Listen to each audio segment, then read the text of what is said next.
Vamos falar sobre a comparação da termografia com outros exames, tá? Quando a gente fala de dor lombar, normalmente as pessoas acreditam mais em tomografia computadorizada e ressonância magnética. Esse aqui é um artigo do Jornal Britânico de Reumatologia de 1990, que compara a avaliação termográfica com ressonância magnética, com tomografia computadorizada, mielografia, em pacientes com dor lombar, ok? Esse estudo, ele se utilizou de pessoas que tinham o diagnóstico já fechado de hérnia de disco com ou sem a irradiação para a perna e compararam os achados desses exames da termografia com exames que já eram validados para dor lombar, para hérnia de disco. Eu vou falar sobre os resultados desse exame mais um pouquinho para frente aqui no nosso curso, tá bom? Então, o que acontece? Comparando com um exame que seria o padrão ouro, a termografia ela se comporta como? Vamos lá, eu vou resumir o que a gente falou até aqui. A validade da maior parte dos testes clínicos, ela é baixa, tá? A maior parte dos testes clínicos. Pessoal, sempre que vocês forem avaliar um paciente, vocês precisam saber o teste clínico. Deem uma olhada na acurácia diagnóstica dos testes que vocês utilizam para saber qual é a validade desse teste. Tá? Eu falei para vocês sobre o teste de LASEG, que é muito comum, mas que tem uma baixa confiabilidade. E aí, então, o que dizer sobre os problemas que não têm exames clínicos? Eu vou mostrar alguns termogramas para vocês. Eu queria que vocês pensassem junto comigo. Pessoal, vamos só abrir a cabeça, tá? Não estou criticando teste nenhum, não estou criticando técnica nenhuma, mas eu queria que vocês observassem isso. A gente vai falar aqui a respeito de um nervo que faz parte, né, um ramo do plexo braquial e que vem mais para posterior, é a mesma figura aqui, só que com apresentações um pouquinho diferentes, tá? Esse é o nervo supraescapular. Aqui. Nervo supraescapular. Ele é um nervo que vai passar aqui na incisura da escápula. Depois ele se divide, vem para a supraespinhal. Depois ele vem para a infraespinhal. Ele passa numa outra incisura que tem aqui, na espinha da escápula. Ele vem para a infraespinhal e ele tem um ramozinho que vem e inerva a bursa, a cápsula posterior, desculpa, a cápsula posterior do ombro, ok? Esse é um nervo muito difícil de tratar, mas é muito comum ele estar com um problema, que muita gente nem conhece, tá? Observem agora anatomicamente. Ele passa aqui na incisura da escápula e ele tem um ligamento por cima dele, tá? E esse ligamento, por vezes, aperta esse nervo. Depois ele passa para baixo, para a fossa infraespinhal, e um raminho dele vai para a cápsula posterior do ombro, tá? Se a gente fosse falar de capsulite de bursite, esse nervo é super importante, mas as pessoas não conhecem, não tratam e nem tem um teste específico para encontrar o problema desse nervo, tá? Não tem um teste específico. O que acontece é que muita gente tem capsulite e bursite e o problema está nesse nervo. E o que acontece? Os profissionais não tratam adequadamente esse problema e poderiam fazer apenas uma termografia e identificar quando esse nervo tem um problema. Essa era uma paciente que tinha uma compressão do nervo e a gente consegue perceber a região que é inervada por esse nervo na bursa posterior com esse aumento aqui da temperatura, comparando um ombro com o outro. tá? E a termografia percebeu e a gente não tem um teste específico para identificar o problema do supraclavicular. Desculpa, supraescapular.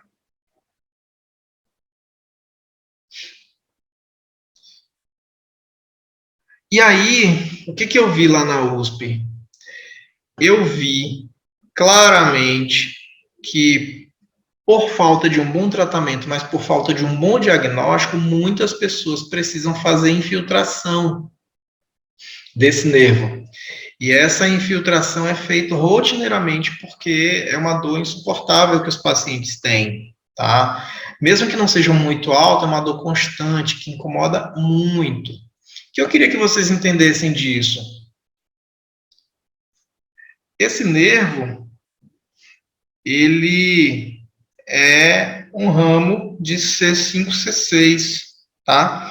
E a gente consegue perceber, C6, C7, C5, C6, C7, e a gente consegue perceber que essas dores, elas se manifestam na superfície da pele, o que quer dizer que a gente deveria conhecer bem os dermátomos, deveria conhecer bem os miótomos, para entender, por exemplo, que quando supraespinhoso, infraespinhoso estão com problema associado também a deltoide posterior,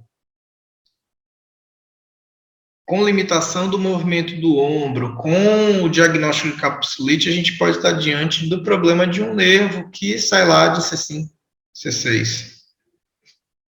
Vou pegar C7 também, tá? E aí a gente vai ter também outros problemas relacionados à capsulite bursite com o nervo axilar, que também inerva a região e tem um ramozinho que inerva a própria pele da região, tá? Mas que não é identificável pelos exames que a gente conhece. Não é tão fácil identificar e ter certeza que é isso. Então, logo o tratamento não é tão bom. Mas com a termografia você conseguiria identificar. Um paciente como esse que tem apenas queixa nos 3 dedos laterais mediais, em posição anatômica seriam os dedos mediais. No dedo mínimo, no médio, no dedo mínimo, no anelar, o anular e no médio, pronto. Seria isso. Nesses 3 dedos, ele sente dor e a única coisa que ele tem é um problema que está na região dos dermátomos aqui de C7, C8 e T1, que são os nervos que descem lá para a mão, tá? E poderiam gerar aquela dor lá embaixo. Mas observem o que a termografia mostra. Olha a quantidade de calor de um lado em relação ao outro. A dor é do lado direito da mão, e o normal é que quando você tem uma disfunção na região cervical ou cervicotorácica, você tem a atividade simpática aumentada do lado do problema. E aqui, ó, a atividade simpática fecha os vasos, você vai encontrar os vasos com circulação diminuída em relação ao outro lado. Isso foi muito característico. O tratamento desse paciente precisa começar aqui no pescoço, antes que a gente comece a lidar com as questões da mão. Eu vou mostrar mais um caso clínico para vocês, que é de um paciente do sexo masculino, 60 anos, e ele pratica caminhada. Ele decidiu começar a correr e, mesmo a corrida sendo leve, ele começou a sentir dor central no joelho direito. Uma escala visual analógica de 5 de 10. No exame físico, a força muscular dele era normal, a sensibilidade era normal, mas existia apenas ali uma diferença de comprimento muscular entre os quadríceps de um lado e outro, e entre os psoas de um lado e outro. E diferença de comprimento muscular entre os isquiotibiais e piriformes. Pessoal, se vocês pensarem nos miótomos, aqui a gente tem quadríceps e psoas participando de nervos muito parecidos, tá? Aqui quadríceps pega L3, L4, psoas pega, na verdade, desde T1 até L4. E isquiotibiais e piriformes dividem raízes muito parecidas, de L5 para baixo, tá? Isquiotibiais pega L5, S1, S2, piriforme L5, S1. Beleza. A única coisa que a gente percebeu na avaliação foi a diferença de comprimento muscular que tem relação com a região da coluna. Quando a gente foi avaliar o joelho, era o direito. E as informações que você vê termograficamente aqui, a gente não consegue correlacionar bem a região que dói com uma diferença de temperatura, como a inflamação, nada do tipo. A gente vê aqui questão muscular, o vasto medial, dá para perceber que tem uma diferença, tá? A gente vê o contorno da musculatura aqui. Passando aqui no meio também, mas não sendo aí o suficiente para a gente acreditar que o problema venha de uma inflamação, de um desgaste, de um problema ligamentar. Mas observem mais. Olhem como a gente compara essa região do dorso do pé, e o dorso do pé dele tem uma faixa vermelha aqui, exatamente nos dermátomos de L5, tá? Se vocês derem uma olhada nos dermátomos, L5 tem diferença de um pé em relação ao outro. Quando a gente observa a região posterior, tem aqui os isquiotibiais com uma atividade mais aumentada do que o outro lado, tá bom? Tem também.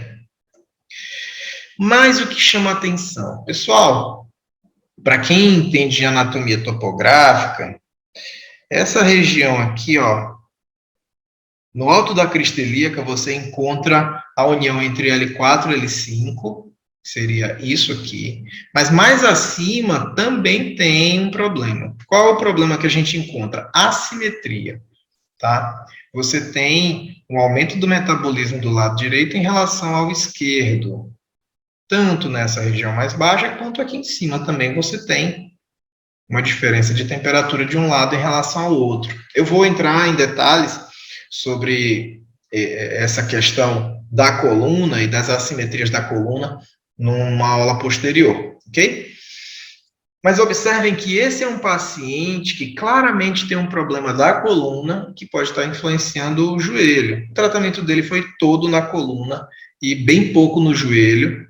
E o paciente continua agora na verdade ele já está correndo, tá? Quero que vocês vejam só para confirmar, quadríceps L3, tá? Quadríceps está aqui. Quadríceps em L4, psoas, a gente vai ter psoas aqui, ó, L3, temos psoas em L4, mas psoas tá mais acima também, você pode ver psoas L2, L1, T12. Só que o psoas, ele não vem até o L5, tá bom? E aí o que a gente falou também sobre isquiotibiais.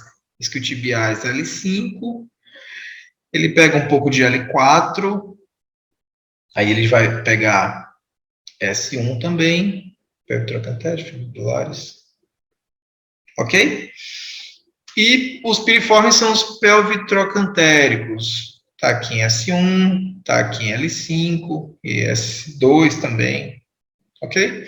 Quando você vê comprimento muscular alterado, você também tem que achar que é um problema que pode estar relacionado com a raiz nervosa, tá? De onde está saindo lá na coluna. Voltando para aquele estudo que eu mostrei para vocês, a comparação da termografia com ressonância magnética, com tomografia, mielografia, em pacientes com dor lombar, o que esse estudo vem mostrando para a gente? Que existe uma correlação muito forte entre o que se encontra na termografia e o que se encontra nesses outros exames que são padrão ouro para a identificação de problemas lombares. Eu traduzi aqui para vocês verem. É um estudo de Uematsu. Esse é um autor muito importante para os estudos termográficos. Tá, então, imagem termográfica do segmento sensorial cutâneo em pacientes com lesão do nervo periférico. Tá? Eles pegaram pessoas que já tinham o problema, e tinham realmente o problema, e compararam. O que se encontrou nesse estudo? Que pessoas normais, existe uma diferença de temperatura na pele entre um lado e outro do corpo de, no máximo, 0,24, tá? Com uma variação pequena.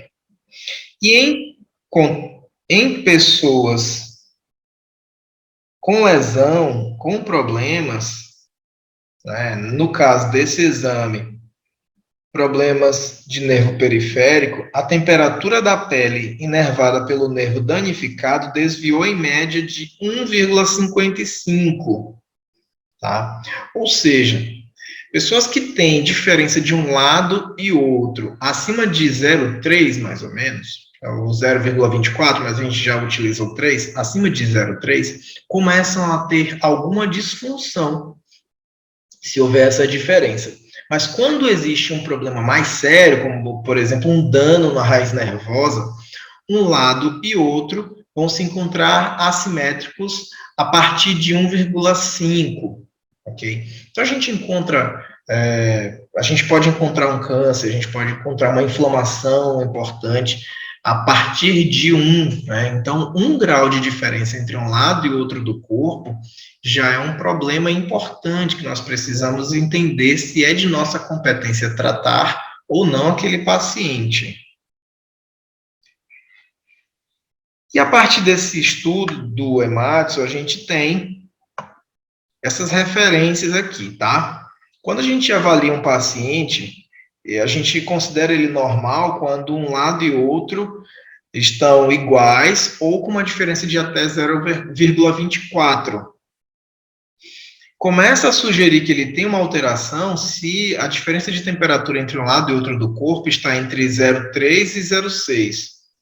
Fortemente sugestivo de alteração, entre 0,7 a 0,9, e uma alteração importante seria 1 grau Celsius ou mais. Então, essas aqui são as referências para o exame termográfico. É importante vocês lembrarem disso.